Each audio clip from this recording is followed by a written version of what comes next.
Hi, you're all very welcome back to the Celtic Soul podcast. I'll be your host. It's Andrew Milne here again, and my guest on the show today will be Not The View's average Joe Miller. This episode has been sponsored by Goodwood Fuel Depot Drogheda. Thanks very much to Tony for his continued support of both the fanzine and now the podcast. If your business or Celtic Supporters Club would like to sponsor the podcast, please get in contact by emailing us at info@celticfanzine.com, and as always, you can contact us through the website or on our social media channels. Folks, football plays such a big part in our lives, from grassroots to international to the club you follow, whether it's a small club in non-league or a big club in the elite of Europe. But I'd like to pay special tribute to my local team, Drogheda United, as known as the Drogs, on winning the first division. Fair play to you boys, and I know Brendan Baxter and all the boys that travel to see Celtic with me will be very, very happy. Just a pity they can't get into Mother Users to celebrate. And I'd also like to give a special shout out to all the Rovers boys. Not my favourite team in the world, but Shamrock Rovers. I travel with a lot of the boys over to Glasgow as well, and they've had a great season, winning the league and playing AC Milan in the Champions League. So best of luck to the Rovers boys as well. Kills me to say it, but sure, I have to. The Celtic players looked out on their feet last night at full time, after each and every one of them put in a performance they can be proud of. Yes, they made some mistakes, which led to the goals, and yes, the end result was bittersweet after an outstanding first half performance, which had me up on my feet, dancing around the sitting room. Young Frimpong, he made me eat my words with his best performance in a Celtic shirt this season. Mo was absolutely outstanding. Diego put in another solid shift, and he's yet to win in a Celtic jersey, but he has performed consistently. Yet he looked like a different player than the one that was substituted in Pittodrie on Sunday, and Scott Bain, well, he saved the penalty. The foul committed by Duffy was outside the box, and in my opinion it shouldn't have been a penalty. What a first half we witnessed. But it turned out to be a game of two halves, with the French team piling on the pressure in the second half. Sloppy defending again let us down, but we had chances to win the game, and Neil Lennon will have been encouraged by the performance against a really good French team in fine form in their league, where they sit joint top. Before the game, I think we all would have been happy to take a share of the spoils, but at full time, as I said, the result tasted bittersweet. But we move on to Sunday now, and the Scottish Cup semi-final at Hampden. I think maybe we saw the best of Aberdeen last week, and I think we can play much better than we did in Pittodrie. But it's a cup tie, and you know yourself, we've been unbeaten for a long time in cups, and anything can happen in a cup game. But we love you, Celtic. We do. Joe Miller, or Average Joe as he is known to many within the Celtic support, has been following Celtic home and away for decades now. He was also part of the original Not The View Celtic fanzine crew. He's an old punk rocker, and as I said, he's missed very little games. He's travelled throughout Scotland and Europe following the boys. Hi Joe, you're very welcome to the Celtic Soul podcast. You were our first guest on the show back in May with Alan Thompson. When I think back then, we chatted about the first lockdown and maybe getting back to normality, but we seem to be going backwards now with this COVID-19 pandemic, and we now seem as far away as ever from returning to Celtic Park. Oh, brutal, mate. Nice to talk to you again, Andrew. Love the intro. Old punk rocker. Yeah, that's what I am. Yeah, it's just, God, where do you start with it? It's depressing.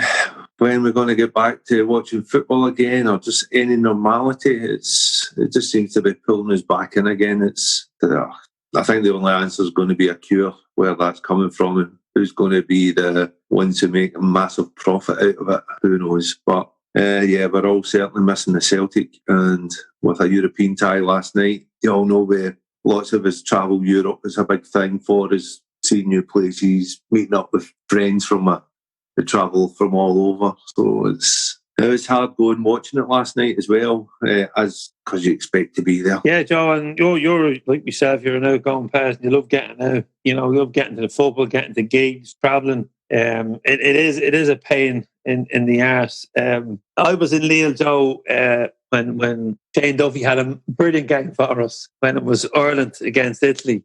I think that was Shane's first time coming in, maybe his first start. I'm not 100% sure. We'd had a disaster against Belgium. We had a good start against Sweden, disaster against Belgium, and then we beat Italy in that stadium. So that was the talk yesterday among myself and a few of the boys that I watched Celtic and Ireland with. Get like the crack we had in that city, but like crack we've had in so many cities, Joe. And for us, it's we'd love a win in these cities, but I think in the when we look back any point away in Europe, especially against quality teams, is a welcome. Of course it is, and it was one of those ones where we were going into the game, as we all know, the form was poor, not playing well at all, and Lille were a great team and firing all cylinders domestically, so things weren't looking good. And that first half performance just blew everybody away. And the bit of luck with he saved the penalty, but it's still luck as well. And you're thinking, well, maybe we're turning a corner here. And then, of course, the second half, we kind of collapsed a bit. And you kind of walk at the end of the game, you're thinking, disappointed, But before that, you would have took that no problem. So it's a turning point, hopefully, for the team. Hopefully for the manager as well, and hopefully for the fans. But just going back to not being able to travel to the game, it's not even European, it's even domestically, not even being able to go to Celtic Park or use guys coming over and meeting up in the pub, and everything about it is just kind of, you think about that. Well, I'd certainly do after every game, it's just like, after last night, as I said, I felt disappointed and all that, but you'd have been back in a boozer discussing it with everybody that you met up, the usual suspects, yourself and all that, and we'd have had a great time just talking football in another city. Yeah, we sure would, Joe, and we've been lucky enough to meet up in some wonderful cities and have some great conversations. And if I'm honest, the walk or the underground train or bus we were getting back in from the stadium to wherever we were meeting up, was generally disheartening. We'd generally be beaten, and then we'd get to the pub and we'd have a moan, we'd devout, and then we just enjoy the night. Yeah, and you do that even domestically. If you're playing Ross County at home, and you win, but maybe not played particularly well, the whole thing going back and meeting your mates and having the conversation about it and disagreeing and then some fine music and good chat it's good for the soul, it's good for the mind, and God, we've lost all that and people are struggling, I certainly feel it, and I know everybody else must, but we need to get on with it, and we need to try and get through it and come out the other end. Well, we certainly do, Joe. And little did I know when I was naming the fans in more than 90 minutes that it would be more than 90 days, more than 90 months. Who knows? Joe, everybody knows. But yeah, it certainly is more than 90 minutes, Joe, when you think of when we do go back to the pub or even pre-match or travelling to games or, checking social media to see who's checked into a pub, maybe because you want to avoid them, maybe because you want to meet is that what you do over them for a few. You're giving away your secrets there. But Joe, back to last night, it certainly was a game of two halves. You touched on it there. Outstanding first half, Mo, Scott Bain, Yeti, and the new boy, Diego. They were the talking points at half time. When I was talking to the dog because I'm not allowed to talk to. As you said, Lille, on form, they're no mugs, joined top of the French league. They came out strong, and I did expect them to come out strong in the second half, and they got the rewards. We played very deep, but that can be expected as well. But by the end of the game, Joe, the Celtic players looked out on their feet. They were bollocksed. Now, I know if there was a section of us in that stadium last night, 1,000 maybe, or whatever the allocation we got, we certainly would have given the players, we would have certainly given them some vocal support that maybe might have carried them over them last, maybe 10, 15 minutes when we actually broke against the run and play a couple of times, Joe, and we had a couple of chances. And I was just listening this morning to Elanusi's, after the game. I thought it was great. He was disappointed with his second half performance. He didn't really want to talk about his goals, and the two wonderful goals. And Yeti, he's almost has a non-event against Aberdeen, and he comes out and he's looking for the ball. He's involved in the goals. For me, Joe, I take so many positives from last night. Of course, you have to, because you need to look at our form so far this season and how we've been playing. We've had flashes of it. Like Callum McGregor's goal up at Aberdeen was a great move, great wee touch, great goal. that's the way we expect us to play. We'd be fast and moving it quick, and we're only getting flashes of that. And then, but last night, I thought first half especially, or well, we all know that was we were more controlled. There was they got the penalty, which I don't think was one anyway.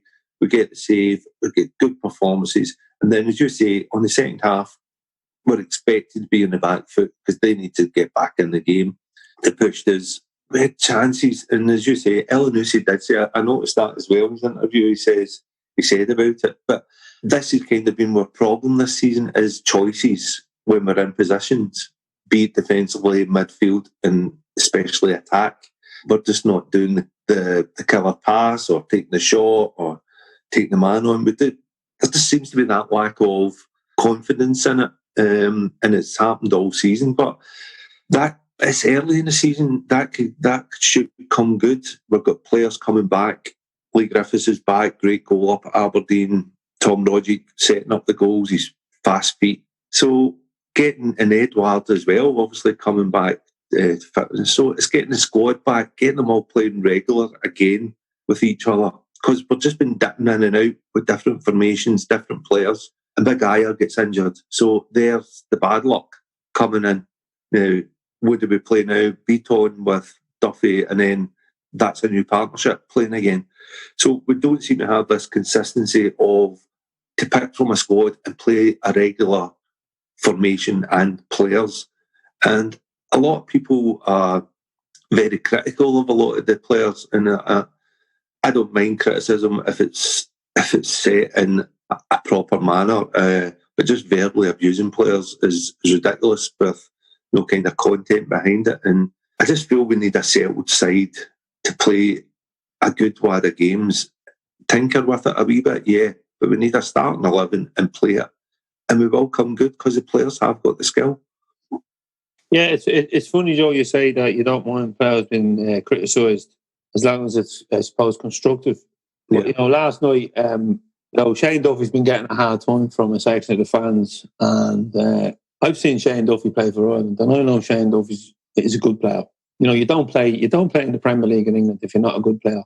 And he's had a nightmare in some of the games, but some of the comments, are unjust and uncalled for.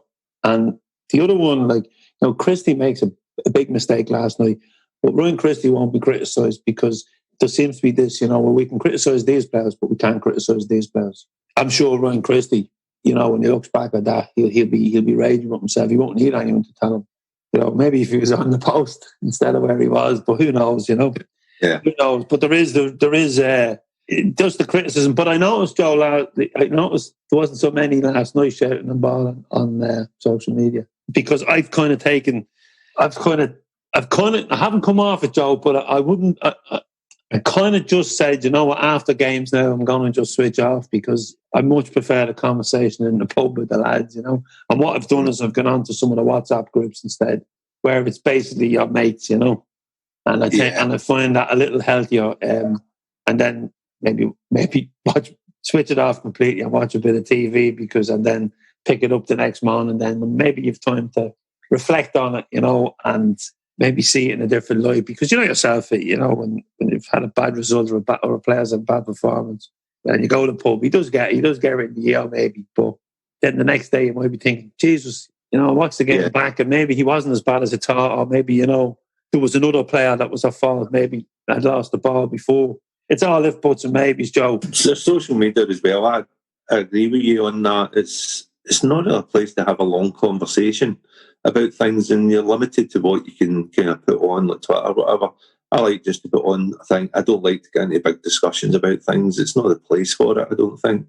As I said, I'd rather talk to someone face to face or whatever and talk kind of how we feel. But Twitter just seems to be a bit of a shouting match, and just people just venting anger or try to get hits or whatever, So we're all entitled to change your opinion, but some of the guys on Twitter changed theirs nearly overnight. No, but just looking forward to the semi-final now. Another cup semi-final to look forward to. Again, it's a day out in Hampden, not the greatest ground in the world, but it's been rewarding to us over the last couple of seasons. It's been a great place for us. How do you see the game going? Last night's first half performance. Hopefully, it's an indicator of how we're going to play and push to get into another final. And that quadruple treble, which is still there to be won. That's us domestically, cup wise, 30 odd games unbeaten. I think it's about 34. I think some records, and it's a good big pitch, and I think it should suit us better than playing obviously at Pittodrie. But the concern I've got, as always with Hampden, is the game on the Saturday, the Edinburgh Derby, and how it's going to cut up, because the weather's not been great here in Glasgow. It's been pissing down constantly. Hampden does what it does, sometimes it can be a plough field. So that's a bit of a worry how the pitch's condition's going to be, because we can play good football, and after the first half last night, that's the kind of football we want to kind of see and we're capable of doing. So we're hoping, I think we're all hoping that can carry on, and we should beat Aberdeen, but nothing is ever granted. We don't. I hate this kind of entitlement that people think we go on the park and we could beat anybody, but anybody could beat us. That's what football's about. But we should be okay for Sunday, I think. And if need be, you bring on Tom Rodgick just to create that sound that Hampden gets when he scores a goal. He can not be empty. Yeah, Joe, when you think back to that day, with a good celebration that night. Oh, God, man. It's this, again, those moments that you just take for granted, being at a match and falling all over the people you stand with, and there's total strangers that are beside you. And it's a feeling that, God, you never thought that back in the start of this year that you would never be able to do that, cuddle a total stranger at a goal. It's basic little things like that that's totally missing in your life. You can't even cuddle your mates now. I know. You're limited to the wife and the dog. And that's it, yeah. And sometimes I think, especially when I'm watching games now on the TV, I think the dog disappears now. He was watching them at the start with me, and Sandra definitely won't watch them with me because she said of my bad language and my attitude. I know. Well, I must admit, Andrew, I'm not good at watching football on TV. I don't usually watch any other games. There's two teams I watch, and that's Celtic and St Pauli. St Pauli I watch a lot on kind of streams and all that, and we have a chat group while we're watching it, so that's kind of good. But watching Celtic on TV, I'm absolute murder. Absolute murder. I don't say anything. I just sit and kind of stunned going, why am I not at this game? That runs through my head, and I'm not a good TV watcher. The TV football is the camera follows the ball, so you don't see what's happening anywhere else on the game, how a player's positioning himself, how others are trying to influence other players or whatever. So I miss all that as well, obviously, as much as all my mates and everything that goes around a match day. Yeah, well, Joe, and I don't want to say you're old, but the vintage you are now, and you're a home and away man. Some people can count the games of football they were at. You can count the games of football on your hand that you've watched on TV, because I'd like to think I travel a lot, but certainly nearly everywhere I go, I meet Joe Miller. Oh, it's a poor show for you, isn't it? I'm lucky that I can go to these games, Andrew. I've never taken that for granted either. It's been one thing I've been very, very lucky about, is going to games, and actually nowadays still been, before lockdown obviously, is getting tickets for games. It's still a struggle to get tickets. It's not always automatic, and it's this Saturday or Sunday morning and you're up early at stupid o'clock to go to Aberdeen or Dingwall or wherever it's going to be. And God, I've never once thought, can't be annoyed with this today.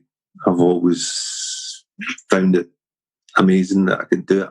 Yeah, Joe, and I could kind of hear in your voice, and I'm surprised with you, because you're normally really upbeat and springing a step, and it obviously is the whole COVID thing is obviously getting you down a bit and not being able to go to games. So, Joe, I want you to take the listeners back to Glasgow.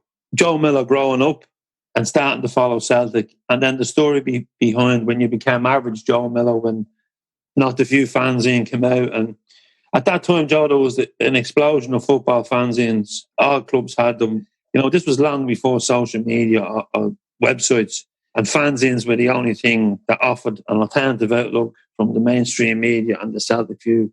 I got involved in fanzines in 1989, and I was kind of always fascinated from maybe the mid-'80s when we started to see music fanzines, and then the influx of football fanzines, and they've always played a huge part in my match day experience. Like buying a fanzine, or even back in the day, you used to be able to pick them up at gigs and that.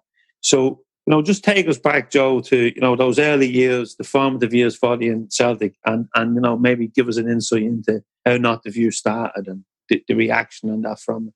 Yeah, as we were going through a really tough time. Celtic end of the season, we could be at home last game of the season.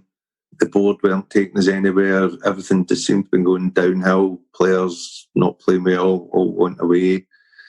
Like-minded guys all kind of got together. It was Jerry and George of the Jungle.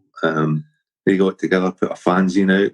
I seen it, got in touch with them, met up. We all drank the horseshoe and didn't know each other at the time, and like-minded. But it was difficult times even then, because selling it at games, home and away, you get people shouting and bawling at you and saying you're not real Celtic fans, and we're telling lies. But the plus side was, for maybe one you get saying that to you, you'd get another maybe 4 or 5 saying, great stuff, guys. This is what I'm thinking. Exactly how most of the fans were thinking was, where are we going? Where's this board taking us? It was dark days, and at the time, I think we didn't think too much about it and what we were doing, and we didn't really have an agenda, right? We just wanted something done. We knew something had to be done, and it was done in a kind of punk, private eye kind of style.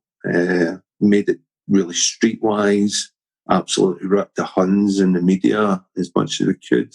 Had a lot of laughs in it, embarrassed the hoops and things like that. So it was just done like us talking in a bar to each other and just putting it down in paper. And Jerry Dunbar's a genius for stuff like that, So it was just great. And we had a great collection of folk that didn't all think together or came from the same kind of punk background or thought the same way. There was guys who were just non-political. There was other people like myself and who were very political, but we kept Not the View as a fanzine, a Celtic fanzine, and that's the way we done it. And the reaction was great, and it just took off. We got called the malcontents by the board, and we weren't welcome at all. There was just loads of things going on, and it was great to be part of it. But we didn't realise at the time, as I said, that it was coming to a cult thing, and we played our part in Celtic's history, and it was great. And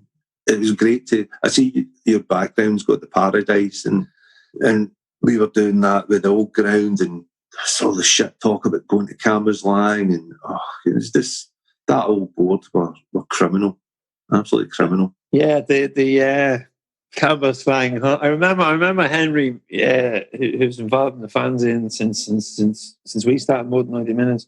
I remember Henry taking me down and showing me one day. He says, that's where they wanted to build the ground, It would have been handy for him because he lived in Eastfield, But I think, but even these thoughts, Joe, like to think that, anyone would want to take Celtic from the spiritual home, like it's like for younger fans, it's like they must be going, what? This is unthinkable. Like, this is like, and this was before, we'll say, modern football. Now, like people don't think in the blink of an eyelid to change the name of a ground or to relocate it. Like, like when you think, I suppose if you look at Scotland, Meadowbank, Thistle to Livingston was probably one, but then, and you look at, Wimbledon to Milton Keynes, And you look at across the city as well, there's that new team playing out where Rangers used to play. Yeah, so the stadium's been kind of kept and used, so that's not so bad, I suppose, that a football stadium's still been kept. But even on the Cambuslang thing, Andrews, we weren't on the social media and the click of a button on a mobile phone. We didn't have them then. Was we rubbished the Cambuslang thing within days, and that was just kind of basically looking into it. It was it was just so typical of the board at the time that they were just ploughing out any old rubbish to try and save themselves, and these guys were in control or lost control of Celtic. It was so dark days for the serious stuff like that, and obviously on off the that was off the park, but even on the park, Celtic were terrible at the time. We had the Hampden years when we got the park redeveloped. Again, an absolutely atrocious year. And I'm not being a kind of Celtic da about it or anything, but if some of the young guys in the young team who have been brought up with success and through the 10 years that we've got just now and winning everything domestically, is Christ, if they had that half a season at Hampden, we put a full season in. They wouldn't recognise what Celtic was about. It was just so dim and dark days. Previous to Fancy and Joe, and take us back to Glasgow, a young lad, Celtic's your team, starting to go to see Celtic, and then starting to listen to music and in particular, punk music, and it all kind of leads you towards that DIY fanzine culture, that the attitude of punk rock in football. Yeah, it's Glasgow, as everybody knows, it's changed dramatically. It's back then, early 70s. It was no mean city, as the book was. No mean city. It was. You went into the city centre. It was dangerous, very dangerous. Going in, especially when the punk scene happened, it was great because there was a lot of people hanging out down at the bandstand at the Clydeside, outside record stores, etc. So that kind of changed a bit for us, but there was a lot of still gang warfare in the city centre. It was a place you went in during the day and didn't really kick about at night. There was obviously we thought the bar restrictions were bad back then, but Christ, they're shut now.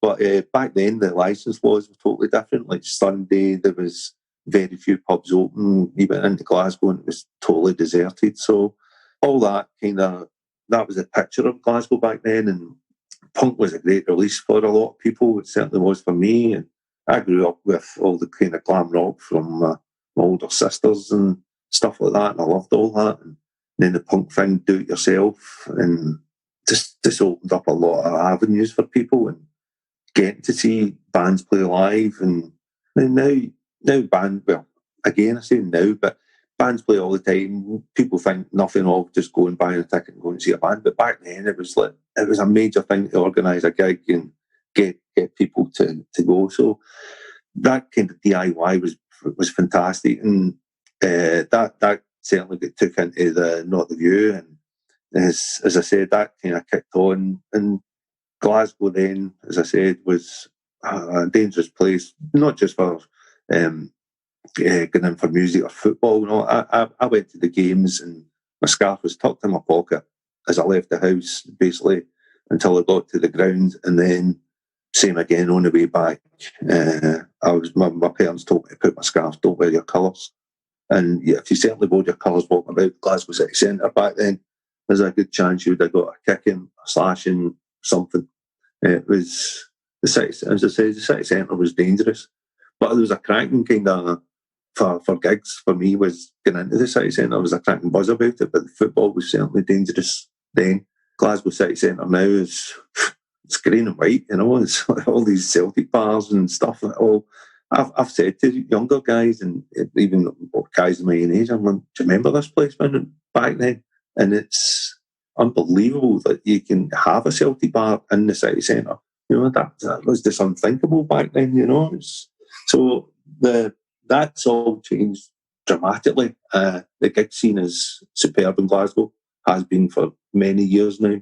Put on some myself, and it's all DIY thing. It's a great buzz, and I'm certainly missing it. I would imagine that you're of the same age of one of my older brothers, David, and he was kind of the one that brought punk into our house. I was lucky, I had three older brothers. There was kind of the oldest would have been kind of the boot boy bands, and then Slade and a bit of the glam rock. Then he brought the punk rock in, And then another brother, Eamon, he would have brought in mod music, and both David and Eamon with the mod and the punk thing would have brought ska in, which was I kind of fell in love as a young kid. Didn't know what the Specials were singing about when they sang too much too young, but I just loved the energy. And when I watched the video of this, all the skinheads jumping up on stage and the Rude Boys, I went, oh, I want to be there. I want one of them little boys. And it got me into music. And I suppose music, it kind of like in Glasgow, I suppose the one that sticks out maybe is the Scottish band is the Skids. Over here, the big ones were Stiff Little Fingers and the Undertones. But that music, I suppose, I think someone wrote a book, Punk Football, but that music, and that attitude, it certainly would form my politics in later years when I would become a teenager, and those bands like the Redskins and the Housemans and stuff like that. And then even around then, Joe, when I suppose the late 80s, when I was coming, into teens and I went to Glasgow for the first time, and I didn't know a lot about Celtic. I knew they won the Urban Cup, and you used to get annuals when you were a kid, and there'd be pictures of Danny McGrain and Kane Dalglish maybe in the strips and that. But for me, it wasn't like I didn't really know the history of the club at that.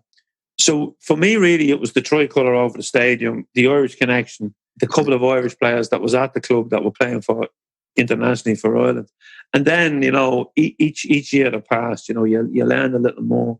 Back then, it was videos. You watched the video, or you read a book, and that. So the whole thing, as I said, when the fanzines came out, Joe, Not the View was certainly would have influenced me. And a brother that Eamon lived in London, and he was travelling up and down for games, and he would then get the fanzines and the program that would be posted to me.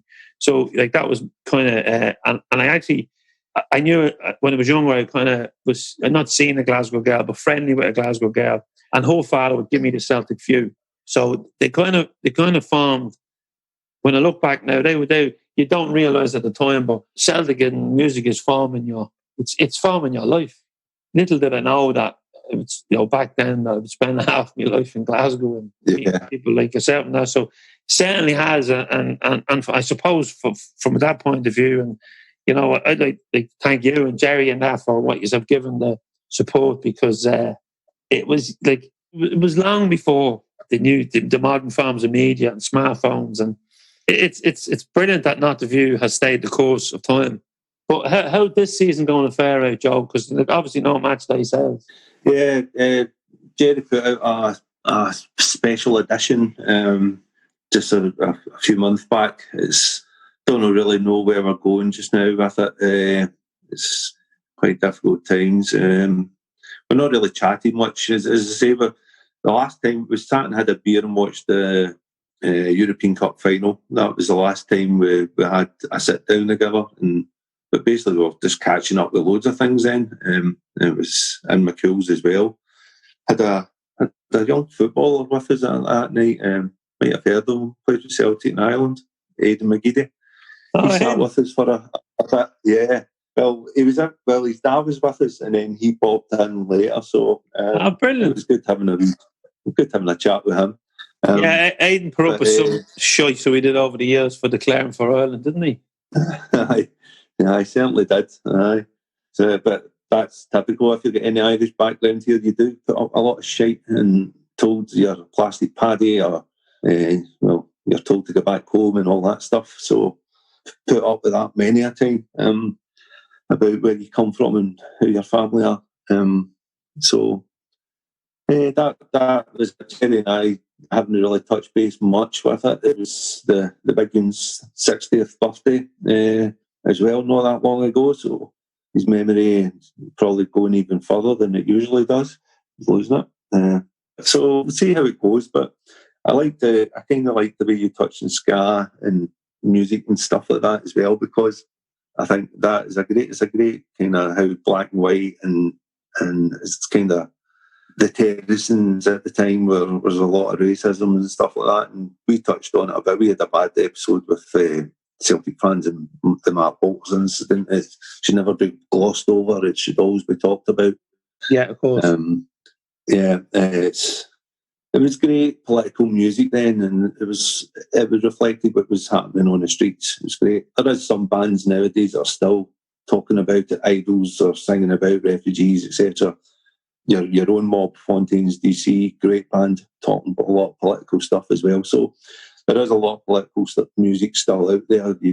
Slaves as well, another band that comes to mind. So there is a lot of music out there. It's not underground. It's still there. You can get it. Sorry, Joe, and of course the Wakes, who encompass, I suppose, Celtic, and the anti-racism and the anti-Irish in their songs, and it's great to see a band from Glasgow that has a pen in their own stuff. Yeah. I spoke to Paul a couple of weeks ago. Obviously, I was asking them just how they were getting on, the guys, not being able to play because they do a lot of solo stuff as well, and they just can't get anything done. It's difficult. How you meant to get a band together when you're socially distancing unless you're flat sharing or whatever. So it's very, very difficult for these musicians. I really feel for them. I'm still buying albums and vinyl and trying to help bands with their streams and all that. It's very difficult times. Football seems to be getting a lot of passes, but other industries or entertainments don't seem to be. We need to try and find solutions to things, safe solutions to try to get some normality back. It's just so difficult to kind of find that balance. So. Sure is, Joe. And just, Joe, you're talking, I suppose, what we're tipping on politics and football and music. And your other team, St. Pauli, when, where, and why? Oh, many moons ago. Again, it was through the fanzine. They had a fanzine called Milne Roa, which was out the fan laden. They got in touch with us and the TLA fanzine, and they basically did the St. Pauli fan laden guys came over. They went to Belfast as well, but they came over for a Glasgow derby match, and we all housed them up. Everybody took people in, and we managed to get them all tickets, and great time. We put a party on for them.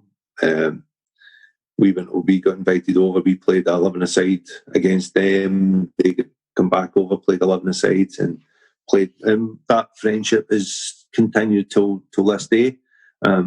Again, great punk, politics, music, same kind of things we were just discussing there, and that is what they were into, and it kind of matched everything that we were into. St. Pauli just now, last season we had a dire year. We were terrible. The performances were terrible. We've come in this season with a new coach, new young players, playing some great football. And just to let your many listeners know, we've got a Hamburg derby tonight, 5:30. It's on BT, I believe. So a big match. So looking forward to it. We usually scalp them. So here's hoping put them in their place. And Hamburg is brown and white tonight. Oh, I'll definitely watch that, Joe. Give me the heads up that now. I'm struggling to watch a full game of football with no fans in the stadium. I seem to be flicking. Last night, I seemed to flick on to 4 or 5 games, and by half time, I put a box set on. I just said, it just doesn't. I don't know. There's just something missing, Joe. And even I would watch a lot of football. I'd sit down and just watch any football or any boxing or Gaelic, just anything. I just love watching sport, and it just I've lost a lot of interest in it. The only one I can probably still watch is boxing because I've been around boxing gyms all my life, and some of the best fights I've seen have had no people there. In the amateurs you don't get onto them, and I've seen some great spars as well in gyms. So I can kind of watch the boxing, but I struggle with the GAA starting back up here again now, and I don't know, watching empty terraces, it's just the football statement from Jock, football without fans. I think he went on to say, he said it could be the best football game in the world, but if nobody's there to see it, it's nothing. Yeah. And I think that is just as much an important statement rather than football without fans. If there's nobody there to see it, it doesn't mean anything. You know, it's I see Germany had X amount of people into the grounds, and it was done really well, safety. But I think they're locking that down again because of the COVID rise. So I think the fans are getting locked out again. They're not putting them back in. I'm fairly sure that's happening. So that's a back step again. Yeah, Joe. I had John Paul Taylor on the podcast a couple of weeks back, and he'd been at the Ross County, and he just said, "Look, it's not football as we know it. Okay, but maybe it was a progressive step in getting 300 fans back into the stadium, but." We had a Zoom call among a number of supporters clubs over here just to see, when Celtic were looking for, when they were putting a plan in place for if there was a possibility of getting fans back in. And I think basically what the outcome was for a club that wants to run buses or trips over, because that's get places on boats and that, it's just not possible to be, basically you'd have people driving in cars maybe. And it just, it's not part of the match day experience to go into a ground a few hours, be allocated a time to get in. For me, I don't know if it would kill it for me having to go jump through all these hoops. Where once we were strolling up to the ground with 5 minutes to go to kick off. Suppose it's a debate and a conversation that that we will have again. Right, Joe, doom and gloom. Let's just pack the doom and gloom. Match day is never a lonely affair. My day, Joe, is I generally walk the dog, listen to a podcast, and that can be anything from politics, current affairs, football, or boxing, depending on the mood I'm in. And then I sit down on the sofa, Joe, and I find myself, as I said, shouting at the TV. And anyone that goes to football with me will know that I'm fairly quiet at the football because I'm watching, as you say, you're not just following the ball, you're watching the whole game. And I'm just fucking losing the run of myself at times. Oh, yeah. Is it the same in Glasgow? Because, obviously, there's people who live close to the stadium, and match day in Glasgow now must be dead. Oh, it's terrible, Andrew. It's like a couple of weeks back there, when it was announced the pubs were closing in the hospitality industry, it was 6 o'clock on a Friday night was the last call. I went into town with Jack and we had a bite to eat and booked McCool's for the last pint kind of thing. And we stayed to closing time, which was 6 o'clock in the evening. And it was surreal, it's just like when we're going to get back to... And a lot of people kind of say, pubs and all that, but I go into McCool's on a regular basis just for a quick pint, a quick chat. Yeah, you meet folks. It's not just about going and drinking bevy, it's people, a lot of people, you need to put that aside. It's where they go for match days, it's where they go for gigs, it's where they go to meet my mates. It's that whole pub has got tentacles that spread out for what I do in my life. And I find it hard. I've cycled up to Celtic Park a few times, and it's bloody depressing. You're like, oh well, that's it. Just get out as much as I can, walking, but you can only do it so much because it's not enough stimulation for the brain.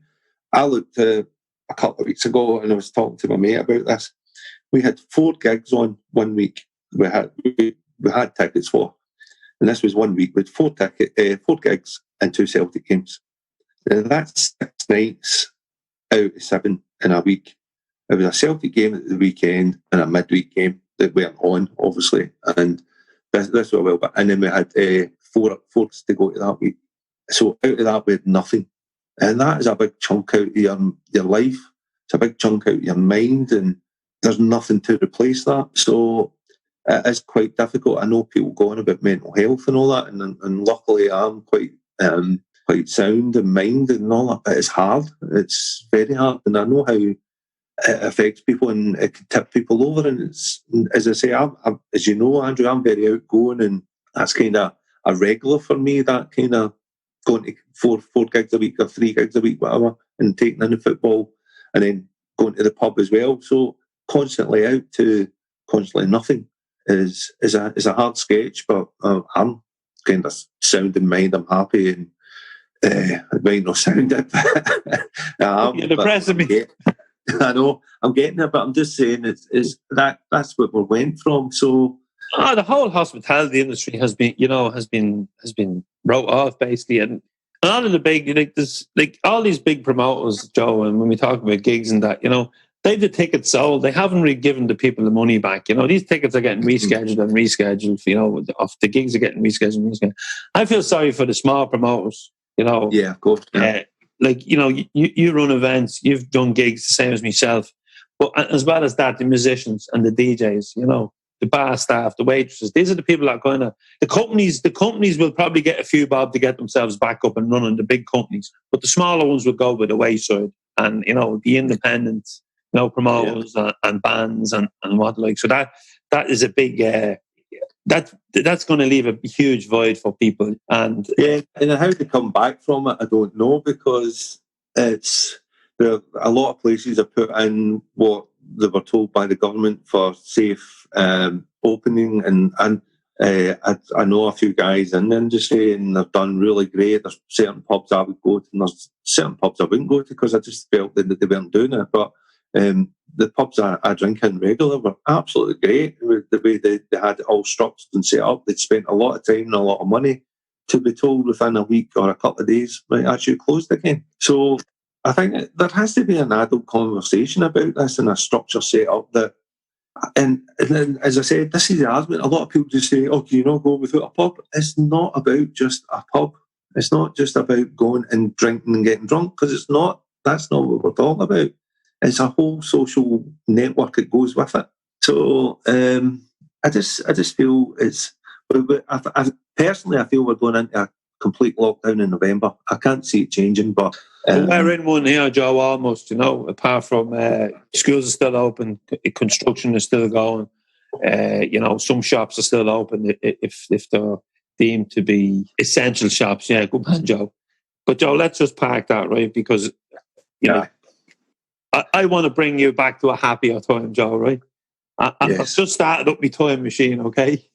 And I can transport you back to a game or a time following Celtic. Just take us back there, Joe, before we wrap up. Right. I'll take you back. The first one that came to my mind, I don't know why, but was when Celtic won the league 4-2 at Celtic Park. John Doyle got sent off. Everything was looking bleak. It wasn't on TV. It was a midweek game. I think there was a strike or something. So whoever who won that game won the league. And Celtic won 4-2. And it was absolutely magical. A game is because there's no really good footage of it that kind of is only kind of registered in people's back of people's mind. But what a feeling! What an absolute feeling! The train from Belgrove going back to Drumchapel was absolutely bouncing. It was just everything you wanted in a football match, and your team supporting and beating your rivals. 10 men won the league. Oh, what a night! What a night! Love the Celtic for that. And Joe, and the listeners won't be able to see it, but I can see it. And I've just brought a big smile to your doomy, gloomy face. Aye, and a tear in my eye. My eyesight's not that good, Joe. And I can see it now. Yeah, a little tear there. Joe, I know how much Celtic means to you. I don't really know how we met. It was probably through the fanzines, but I've had the pleasure of chatting to you many times. But I'd really like to thank you for opening up your Celtic soul to myself and the listeners. And I look forward to the day that we can go back into McCool's for a few points and listen to a few decent tunes, a bit of slagging, some half decent conversation, which generally deteriorates the more Guinness you drink, and to see me old mate as well. I miss me. I would pop into McCool's and it would be packed. And if it was on an afternoon flight, I would go back down at lunchtime, and when Nicky would be opening up and there'd be no one in the pub, and we'd have a coffee and we'd discuss the game, and that'd be half an hour before I'd head back for the flight to Dublin. And I just miss those little things, and there's so many, great pubs in Glasgow that I drink in, and they're all different types of pubs with different types of characters, and I really miss them. And even yesterday, Sandra said to me, it's such a huge void when you have an outgoing life. In the WhatsApp group, I speak to Hilly and the boys, and there's not a day goes by that someone doesn't say, "Oh, I wish I could go to Glasgow." And you live in Glasgow. Like, we've took it as our adopted second city, for the travelling, and the money that people spend and to go to see Celtic, and I suppose bring into the Glasgow economy as well. That must be a huge loss to the likes of McCool's and the Brazen Head and on the pubs in the Gallagate. And you touched as well, Joe, earlier on, just before we finish up. There was no green and white pubs in the city centre. You had to go to the East End of Glasgow or over to the Gorbals. Well, I would anyway when I was. And then I discovered, as I said, in the Cools, I discovered this pub, I suppose on the outskirts of the Barrows. And I couldn't believe that I could go into a pub and after a Celtic game or before a Celtic game and hear my favourite music. This was just, this was the greatest find ever for me, to be able to have everything that I like in the one pub. But now we have all these pubs in the city centre, playing Irish music, and you say Glasgow's green and white, but it certainly is when you think of how far it's moved on. Yeah, definitely. As I said, back when I was younger, you wouldn't dream of kicking about Glasgow with your colours on, and now it's just some art, of course. You see guys kicking about and kids kicking about with green white hoops on.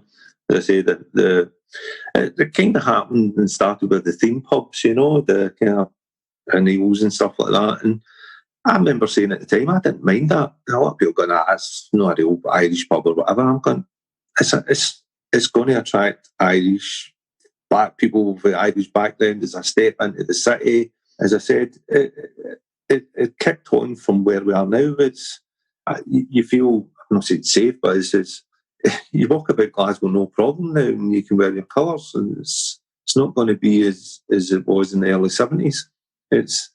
We've got our foothold. The Irish community are moving into the city centre more. We're seeing more, and you can say it's the Celtic community as well. Yeah, we're not tucked away or hidden away anymore. The flag's flying well. And I suppose that's you have to give kudos to the Irish community in Glasgow, who have put up a lot over the years and have come out fighting and have and I suppose have won in the end. Of course, we were always kind of put away to Irish. That's the way it was back then in the early days. When my grandparents and that came over, you went to where the Irish community was. That's the way it was. The Highlanders came down, they stuck together, and where all the Highlanders stuck together out in Brigton way, in fact. So, but we're branching out. We're doing well. We're as I said, we're a green and white city.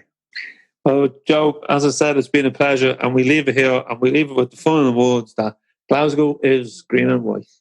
Certainly is, Andrew. Joe, it's been an absolute pleasure. Thanks a million. You too, Andrew, and I hope to get a pint soon with you, mate. Oh, please God, please God. Always nice to talk to Joe. I think he's a little down with the old lockdown and not being able to get to the pub, to get the gigs, and to get, of course, to see the Celtic home and away. But you know what, Joe, stick in there, because someday we will get back. This can't go on forever. And I look forward to chatting to you again. And as I said during the interview, we look forward to a few in McCool's. So folks, More Than 90 Minutes, issue 111 will be available early next week on the digital platform, and then it'll go to the printers, and it should be out by the end of the week, where we'll send out all the pre-orders and of course to all our subscribers. If you would like to pre-order a copy, you can jump onto the website and you can click in, and then we'll have the digital edition on sale, as I said, from early next week. Once again, I can't thank everybody who has contributed to and supported the magazine, sponsors, subscribers, everyone who picks up a copy, because I keep going on about it, but without matchday sales and without your support, we would have no print copy during the lockdown. So once again, thank you so much. The new t-shirts I'm informed will be with us at the end of next week, so I'll get them all posted out. There's been a great response to the new t-shirt designs, the old fellow and the Rude Boys. So listen, thanks very much for everyone who pre-ordered. I think they're going to be with us on the 6th of November, and we'll post them out. I'd like to thank all the St Margaret's boys as well, who got us to do a nice hoodie for them. So if you're CSC, like us to design and get some stuff made of you, give us a shout. Folks, as always, I have to thank my producer Ron McQuillan for putting up with me and for moving times of interviews, and when I have to get him in, and I thank him for his patience, because he's looking across the room at me now as we socially distance record, and sometimes I think he's fit to kill me. So folks, this is the little spiel I give. I give it mostly after every podcast, but look, we need your support, and if you would like to support us, you can visit CelticFanzine.com, where you can become a member, subscribe, buy some of our merchandise or a fanzine, or donate for the price of a pint. And I thank everyone who donated after Kieran Kenny podcast. Much appreciated. You can also download the app. It's free, and you'll have access to all the podcasts, articles, daily news, video, info on upcoming events if we ever have one, the fanzine, and our online shop, all at the touch of a button on your phone or tablet. All episodes of the podcast are available on all platforms, so hit the subscribe button and you'll never miss an episode. Thanks again to our episode sponsor, Tony from Goodwood Fuel Depot Drogheda. Much appreciated, Tony. He's not a Celtic man, but he loves our independent spirit, and we thank him very much for that. So, folks, if your business or Celtic Supporters Club like what we're doing with the podcast and would like to become a sponsor, please email us at info@celticfanzine.com, and you can also contact us through the website or message us on social media. And for the listeners, thank you so much for all the comments and for the suggestions for guests. Just off the phone with an old friend who suggested a few guests that we might be able to line up, and also Joe suggested a few when we finished the interview today.